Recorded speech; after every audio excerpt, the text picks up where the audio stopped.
Hello friend, this is Vinith. Welcome to my YouTube channel Tech is Hub. So today's topic is all about what are the Scrum values and how we are using the Scrum values in our Agile or Scrum projects. So let's talk about the Scrum values first. So these are the five Scrum values that we have like focus, openness, courage, commitment and respect. So let's take each one value and let's discuss how we are using it in our project. So the first one is the focus. So we focus on having a done increment. So that's like we have a focus on to make sure that we have a done increment.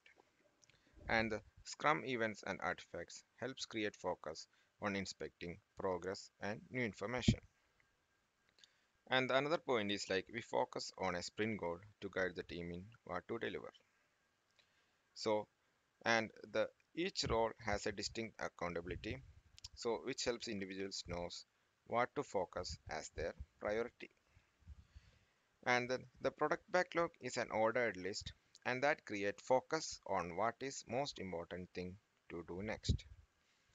And the time box events create a sense of urgency and help us focus on the purpose of the event. So these are some of the examples that we have. So there will be more. So as for this tutorial, I have collected this as part of focus. Then moving on to openness. So limiting a sprint to 30 days or less promotes an openness to changing direction based on new informations. And then the sprint goal is fixed and provide guidance, but the plan for meeting the sprint goal is open to change based on what the development team is learning. So this is open to everyone. So like the decision can change based on the development teams. And a transparent product backlog demonstrates open with our stakeholders about what is planned for the product and what is likely to be next. And the sprint retrospectives focus on continuous improvements of our team's interactions, processes, and tools, and invites an openness to feedback, reflection, and changing how we work. And also, the sprint review demonstrates openness to sharing progress with our stakeholders, as well as openness to feedback and collaboration with team. So these are some of the elements that will help promote openness. And the third one is the courage. So every Scrum event is an opportunity to inspect and adapt. This built-in assumption that it's okay to change direction enables courage. And the next point is all about the time box of a sprint limits the impact of failure to the length of sprint. So this gives us courage to try new things, to experiment and to learn. And the three Scrum roles and the distinct accountabilities promote courage. That the product owner is accountable for maximizing the value of the product. So he or she can demonstrate courage by saying no to low value features. And the development team is accountable for delivering quality product. So they can demonstrate courage by saying no to cutting quality under pressure. And the next point is all about transparency takes courage and transparency helps us build trust. So the more trust we have, the more courage we find, and it's a virtuous cycle. And the last part is all about the sprint retrospective. So sprint retrospective enables the courage to bring up issues with how we are working together. So this enables courage to try new things and to want more things. And the fourth point is all about the commitment. So the product owner demonstrates commitment by making the best decisions to optimize the value of the product. And similarly, the development team demonstrates commitment by creating an increment that meets their definition of done. And the Scrum Master demonstrates commitment by upholding the Scrum framework, and we are making sure that the get to done is always completed even under pressure and all those things.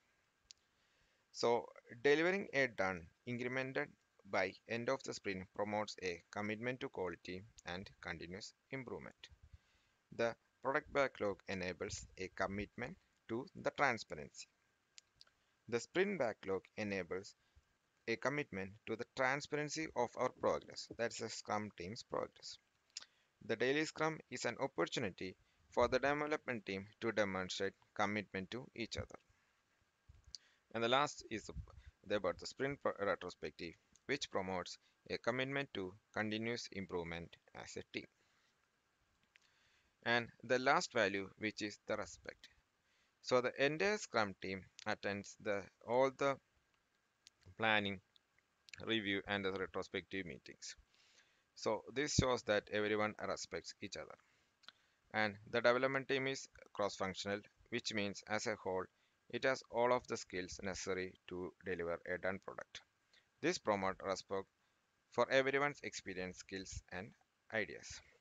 The sprint backlog is owned by development team. This demonstrates respect for their knowledge and skills, and as well as a respect for working at a sustainable pace. By only reviewing done product in a sprint review, we bring transparency to our progress. This demonstrates the respect for our stakeholders. A product owner seeks input from, collaborates with, and sets realistic expectations for stakeholders. This is also another example of respect for stakeholders. The Scrum Master's focus is on the health of the Scrum team and the effective use of Scrum. So, this demonstrates the respect for people and teams and their capacity for growth. Scrum's focus on delivering values shows respect to our organization by not spending money on low value features or things that may never be used. Having a potentially releasable increment by the end of the sprint shows respect to our organization by not forcing more investment to realize value. So these are all about different types of values that we have in Scrum. So if you go to my slides and if you can read through it, then you will get more understanding and clear picture of where we are using the Scrum values in actual project. So that's all about this video. If you like this video, please click on the like icon and subscribe. Thank you. Bye.